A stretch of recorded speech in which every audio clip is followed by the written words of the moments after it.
Hello, mabuhay!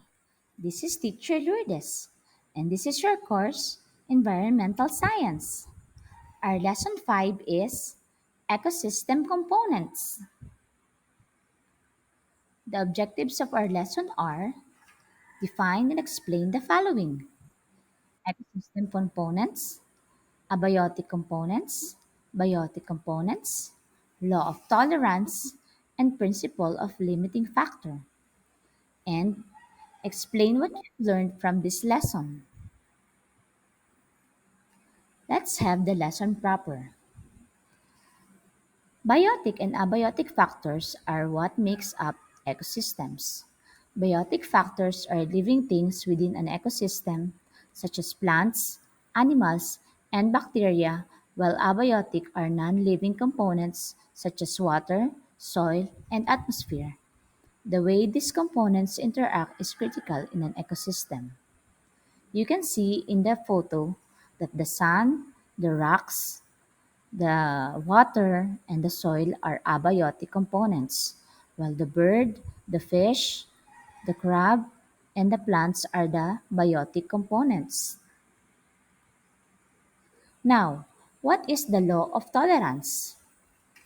Shelford's law of tolerance is a principle developed by American zoologist Victor Ernest Shelford in 1911.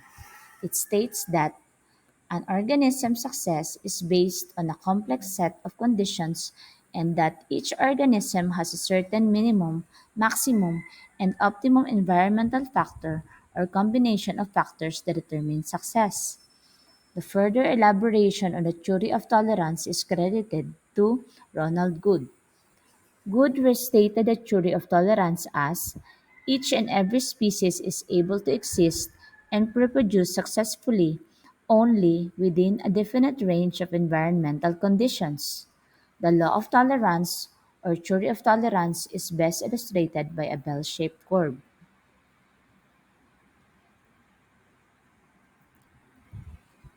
The law of tolerance states that an organism's growth and survival is limited by the environmental factor that is closest to its minimum or maximum tolerable level. In other words, the factor that is closest to the limit of what the organism can tolerate is the factor that will most restrict its ability to thrive. Increasing tolerance for a wider range of environmental conditions can allow more species to coexist in an ecosystem, thereby increasing biodiversity. When species have differing tolerance ranges for factors like temperature, pH, nutrients, etc., it allows them to occupy different niches and reduce competition. This complementarily allows a greater number of species to coexist. For example, in a forest ecosystem, some tree species may be more tolerant of shade, while others prefer more direct sunlight. The shade-tolerant species can thrive under the canopy, while the sun-loving species grow in forest gaps. Similarly, some plants may be more tolerant of soil acidity or salinity, enabling them to inhabit areas that other species cannot. By increasing the overall range of environmental tolerances represented in an ecosystem, the system can support a greater diversity of life. Maintaining this biodiversity is important for ecosystem resilience as it allows the system to better withstand and recover from disturbances. More tolerant ecosystems are thus more robust and able to adapt to changes over time. What about the principle of limiting factor? In biology, a limiting factor is an environmental factor or variable that has the capacity to restrict the growth, abundance, or distribution of a population in an ecosystem. These factors are present in limited supply. Thus, organisms tend to compete for their limited availability in the ecosystem. Different limiting factors affect the ecosystem. They are 1. Keystone species, 2. Predators, 3. Energy, 4. Available space, and 5. Food supply. Etymology. The term limiting factor comes from Latin limitare, which means to bound, and from Latin factor, meaning a doer, perform, from factus meaning done or made. Synonyms: limiting resource, ecological factor, constraining factor. Limiting factors may also be single limiting. Example, when only one factor limits the system. When a factor causes an indirect restrictive effect or increases the effect of a direct limiting factor, it is termed a co-limiting factor. Examples of limiting factors that could limit the size of a population are food, nutrients, shelter, and mate. These resources are limited in the ecosystem, and as a result, they could drive living things to compete for them. The principles or laws that help explicate limiting factors in an ecosystem are Liebig's law of the minimum, Blackman's law of limiting factor, and Shelford's law of tolerance. In the law of minimum, the growth of population could be regulated by the scarcest resource, not by the resources in abundance. In the law of limiting factor, a biological or ecological process that depends on multiple factors will tend to have a rate limited by the slowest factor.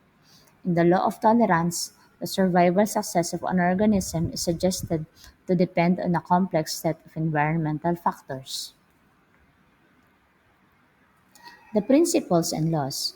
The principle of limiting factors is defined as a principle whereby a factor that is in the shortest supply will limit the growth and development of an organism or a community. Liebig's law of the minimum, Blackman's law of limiting factor, and Shelford's law of tolerance are the laws that explain the principles of limiting factors. Blackman's law of limiting factor. The law of limiting factor was proposed in 1905 by the British plant physiologist Frederick Frost Blackman.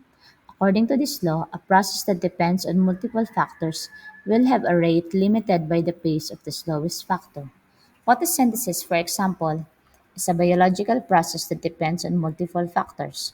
The general chemical reaction of photosynthesis is 6 molecules of carbon dioxide plus 12 molecules of water plus energy equals 6,6H12O6 plus 6O2 plus 6H2O. Based on this equation, carbon dioxide and water and light energy or sunlight are the limiting factors of this reaction. If any of them become accessible at a pace slower or lower than usual, the rate of photosynthesis is expected to become slow based on the pace of the slowest factor. For example, if carbon dioxide concentration becomes scarce due to closure of stomatal openings in response to elevated temperatures in the environment, the rate of photosynthesis becomes slow. Even water and light energy levels are amply available. The same result will occur if light energy becomes less available or less intense. The rate of photosynthesis will slower despite the abundance of carbon dioxide and water. Light becomes a limiting factor in photosynthesis when the plant is unable to collect light, for instance, due to shade resulting from the dense population of plants. I hope you understand these principles and laws. These are my sources. For our student activity, you will explain what you have learned from this lesson in 5 to 10 sentences. Submit it to a Google Classroom in 2 days. Thank you for listening and mabuhay!